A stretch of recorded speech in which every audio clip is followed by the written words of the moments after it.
In the Place Settings tab, we will find a few different settings that adjust how the system behaves in certain situations. The first adjustments we can make are for the printed receipt. We can upload an image with our business logo that will be printed at the top of the receipt. We can also change the header, which usually contains the business name and is also situated at the top. Lastly, we can add a small message for the customer at the bottom. Next tab is End of Day Reports. This will adjust the time that your restaurant or business closes. This setting will only affect the reports on the administration website, and it's meant to reflect the sales of a given business day. If, for example, your restaurant closes at or before midnight, you can leave the set time at 12 AM.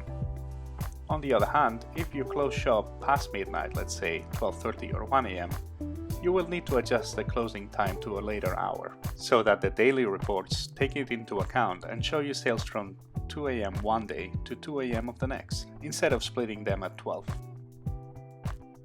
With our POS, it's easy to accept payments in several currencies. To allow it, we only need to enable the option here and establish our own exchange rates.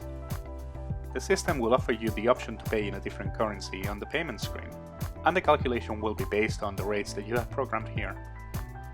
These rates can, of course, be changed at any time according to your needs.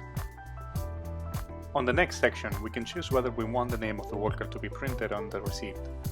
This can be useful for bigger restaurants with many staff members, and you can choose how much information should be printed according to your needs.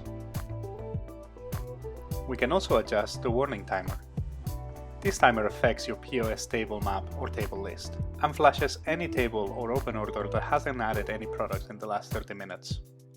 This small tool can be a useful warning to let you know you should probably go and see if the customer needs anything else. The next two checkboxes also have to do with the receipt. The first one is useful for businesses based on takeaway or fast food models. It prints the order number at the top of the receipt, and the count is reset every day.